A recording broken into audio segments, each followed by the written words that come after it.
El peso se mantiene estable, tanto que la tasa de cambio para quien compra dólares para viajar está bastante accesible. ¿Es esto completamente positivo o tiene desventajas para nuestra economía que debemos de considerar? Por otro lado, se habla de una recesión económica a nivel global. ¿Qué tan probable sería? ¿Y por qué tantos bancos a nivel mundial han quebrado en los últimos meses? Estas y otras preguntas responde en la entrevista para Enlace Judío el especialista Luis Maisel. Hola Luis, ¿cómo estás? Qué gusto me da saludarte. Igualmente, Nadia, ¿cómo has estado tú?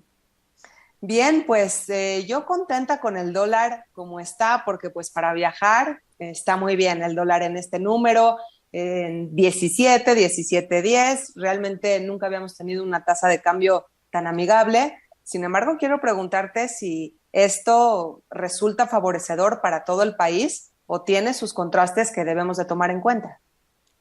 Mira, el único que favorece es al sacadólares, al que quiere viajar y al importador. Todos los demás están siendo perjudicados por el dólar tan débil, el peso tan fuerte. Piensa en México como una mesa con cuatro patas. La economía la sostienen cuatro patas y tú sabes que requieres cuatro patas para que las cosas no se, que estén balanceadas.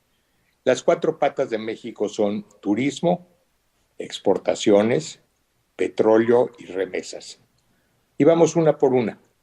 Llega el americano y el precio que valía 200 pesos un platillo principal eran $10, 9.50. Hoy son $12. Cualquier cosa que paga en pesos le cuesta más caro en dólares. Ya está más barato ir a Hawái que ir a México. Remesas. El pobre trabajador legal o ilegal que le mandaba $1,000 a su familia para subsistir. Hace un año les daban 21,000 pesos. Hoy les dan 17,100 y van al mercado o al súper y todo vale 30% más que antes. Tienen la mitad de capacidad de compra de lo que tenían hace un año. Por eso inclusive el gobierno reconoce que subió 4.6 millones de personas que viven abajo del nivel de pobreza. El petróleo, de nada te sirve cambiar la paridad porque el precio está puesto en dólares, pero el gobierno recibe menos pesos al convertirlos y paga los sueldos a los trabajadores de Pemex y a los de las gasolineras y todo lo demás en pesos. Entonces el gobierno también está más apretado porque recibe menos pesos. Y finalmente las exportaciones.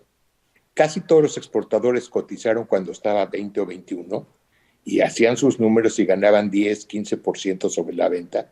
Hoy reciben 17. Es aproximadamente 20% menos de lo que calcularon. Están perdiendo en cada exportación. Entonces, si me preguntas a mí, es el error más grande que ha hecho esta administración. Dicen que cada mañana en Los Pinos se pregunta a cómo está la paridad, como si fuera la medida de la calidad y la aceptación del gobierno. Y realmente es un motivo poco entendible para vanagloriarse el hecho de que esté tan fuerte el peso. Ojalá y lo suelten.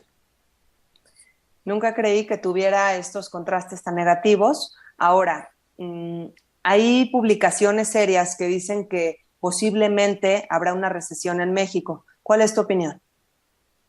Mira, la recesión se está hablando en todo el mundo. Se está hablando de una recesión global porque la mejor manera de combatir la inflación es a base de encarecer el dinero. Entonces, los bancos centrales han estado subiendo las tasas de interés a pasos acelerados. México también lo hizo, está en 11.25 la tasa de referencia. Eso hace que las economías se aflojen. Te cuesta más caro pedir prestado, tu tarjeta de crédito te cuesta más el pago, si tu hipoteca es variable se vuelve más cara, etcétera. Entonces, México, por un lado, tiene cosas positivas, el famoso nearshoring, y al ratito, si quieres, hablamos de eso. Pero el Banco de México ha encarecido el dinero. Hoy las empresas pagan 15, 16% para pedir prestado y ya no es mucho negocio conseguir dinero a ese precio. Entonces, si Estados Unidos efectivamente cae en una recesión, México va a estar afectado junto con ellos. La exportación ahora es una parte muy importante de nuestra economía y si los americanos están en recesión, México también va a estar en recesión. También está el tema de las elecciones, próximas elecciones en Estados Unidos, y me gustaría que nos platiques de qué manera impacta esto en México y cuáles son los posibles escenarios, sobre todo. Mira, vamos a hablar 2 minutos de las elecciones de Estados Unidos. Es lamentable que en un país de 335 millones de gentes no puedan encontrar dos candidatos mejores que los que aparentemente van a ser. El señor Biden es un viejito con problemas cognitivos, se le olvidan las cosas, dice lugares equivocados, menciona a personas que ya murieron, como que acaba de decir que le va a dar un premio a una persona que falleció en un accidente de carro en agosto del año pasado, cosas de ese tipo. Y por el otro lado parece que Trump regresa como el candidato republicano. Entonces tienes por un lado a un señor que es odioso, insoportable, ególatra, que tuvo buenas políticas, y por el otro un viejito que todos pensamos que cuando menos era muy honesto, y ahora con los problemas de su hijo está resultando que no es tan honesto. O sea, ya salieron grabaciones en que indica que a lo mejor estaba involucrado en mordidas, en pagos un poco indebidos, etcétera. Entonces, tienes dos gentes que realmente sería una vergüenza que ellos fueran los candidatos. Por el lado de los republicanos, han dicho que mandarían hasta soldados a México para tratar de controlar el flujo de fentanil y de otras drogas, que para mí mandar soldados a otro país es una invasión que México no toleraría. Y por el otro lado, Biden, con una política fronteriza muy insegura que ha cambiado continuamente, realmente no ha hecho gran cosa en su relación con México. México debería ser probablemente lo más importante para Estados Unidos y no lo es. No ha habido gran atención a México. Entonces, vamos a ir de Guatemala a Guatepeor, dependiendo si es alguno de ellos dos. Luis, hablabas del nearshoring, pero antes de hablar sobre este concepto y sus implicaciones, nos gustaría que nos expliques en términos básicos qué es y qué representa. Mira, tú has oído muchas veces la palabra offshore. Es cuando hablaban de las industrias que se llevaban offshore su producción a China, a Vietnam, a otros países. Nearshoring es el contrario. Es cuando regresas tu operación de un lugar lejos a un lugar cerca. Y no hay nada más cerca de Estados Unidos que Canadá o México. ¿Y qué ventaja les da Canadá? Ninguna. Pues el costo de mano de obra es el mismo. Canadá es como la sucursal de Estados Unidos. México sí es diferente. Tú comparas salarios mínimos, en los dos es $15, no más que en Estados Unidos es la hora y en México es el día. Entonces, el diferencial de costo de mano de obra es enorme. México ya es hasta más barato que China para producir. Entonces, lo más lógico sería que todas esas industrias que se fueron tan lejos regresaran a México. Y para México sería un boom industrial impresionante. ¿Por qué yo creo que no se va a dar?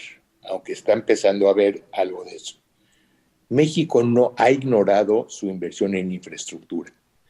México no tiene suficiente luz. Ahorita se vio con los grandes calentamientos de ciudades como Monterrey que tuvieron apagones continuos.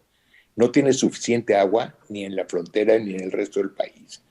No tiene buenos puertos, no tiene muchos aeropuertos y la más grave, en mi opinión, es la infraestructura educativa.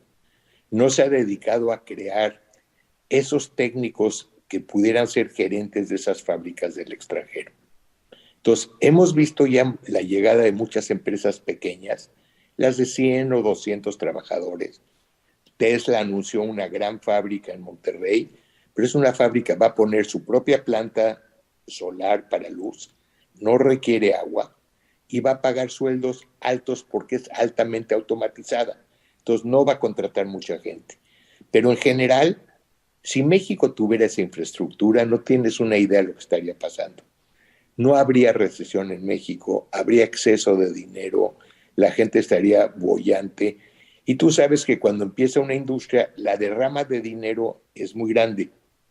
O sea, la gente no toma en cuenta una inversión de $1 millón genera casi $6 millones de actividad económica. es lo que se llama velocidad del dinero, porque se paga a la gente va y compra, el que compra le compra a su proveedor, paga impuestos, etcétera, etcétera. Luis, mencionaste cosas un tanto negativas, de carencias que tiene nuestro país. Si quisiéramos fijarnos en lo positivo que puede ser un motor de arranque para el futuro, ¿qué tenemos que decir de México de manera positiva? ¿Con qué sí contamos? Mira, cuentas con gente buena que trabaja por relativamente poco dinero. Hablas de una infraestructura, llama la política, bastante estable, de un movimiento laboral no muy agresivo, o sea, que acepta, si se dan unos salarios razonables, no enfrentarse con los patrones, y tiene obviamente la cercanía y el clima con Estados Unidos. O sea, no es lo mismo manejar o subir a un tren y que se recorran 500 kilómetros a que atravieses un océano con todos los problemas que eso puede acarrear. Estás en el mismo uso horario, o sea, tiene una gran cantidad de ventajas. Ahora, políticamente podemos estar de acuerdo o no de acuerdo con el gobierno, pero la última revolución en México fue hace 113 años. Tú dime qué otro país en Latinoamérica no ha tenido una revolución en este periodo de tiempo. O sea, básicamente con sus vericuetos y sus peros y lo que tú quieras, es un país estable. Y la estabilidad es lo que busca el inversionista porque viene a largo plazo. Sin duda. Finalmente, y hablando de estabilidad, tuvimos en los últimos meses pues bancos que a nivel global quebraron. Y esto fue un poco causa de pánico porque de pronto tuvimos varios bancos que quebraron de manera consecutiva. ¿Qué pasó? Y sobre todo, ¿esto es realmente preocupante? La verdad es una quiebra muy chistosa, muy rara. Quebraron por ser exitosos, no por ser fracasados. Captaron demasiado dinero que no colocaron entre las gentes que les pedían créditos. Entonces hicieron un portafolio de inversión a base de bonos de gobierno muy seguros. Como no pagaban casi nada, los invirtieron a más largo plazo. Cuando las tasas de interés empezaron a subir, el valor nominal de esos bonos no cambió, pero el valor de mercado sí cambió. Un bono baja de precio cuando suben las tasas de interés. Y de repente, cuando la gente empezó a tratar de sacar algo de su dinero, esos bancos tuvieron que empezar a vender sus inversiones. Y resulta que si ponían a valor de mercado todo su portafolio, perdían más de lo que era su capital. Entonces, ¿quiénes les fue mal? Los bancos que tenían depositantes muy grandes, que no estaban cubiertos por el FDIC y que no podían ellos decirle al gobierno, tú cubre ese depósito. Esto no se va a correr al resto de los bancos. Para que tengas una idea, el promedio de depósito de Silicon Valley era casi $4 millones. El de Wells Fargo es $13,200. Wells Fargo tiene 90 y tantos por ciento de sus depósitos asegurados. Entonces, si se le va el 7% que no está asegurado, no pasa nada. Pero en el caso de Silicon Valley, si se iba el 80% que no estaba asegurado, quebraba el banco. Entonces, esto no va a correr. A lo mejor me vas a decir, ¿por qué le pasó a Credit Suisse en Suiza, que fue el otro de los grandes que le fue mal? Ese banco ha estado mal manejado y mal invertido hace ya 10 o más años y finalmente los alcanzó sus errores. Pero no es un problema global, no es 2008, 2009, no fue una crisis de malos préstamos, fue una crisis de malas inversiones. Recordar 2008, nada más de mencionarlo, No, es de verdad. No, hay mucha gente que es sus peores pesadillas están en el 2008, sobre todo económicamente. Así es. Luis, muchísimas gracias. Gracias por siempre hacernos entender temas tan complejos y espero verte más seguido aquí por Enlace Judí. Gracias, Nadia. Saludos a todos tus televidentes y a ti en especial. Gracias. Un abrazo, Luis. Hasta la próxima. Igual, que estén bien.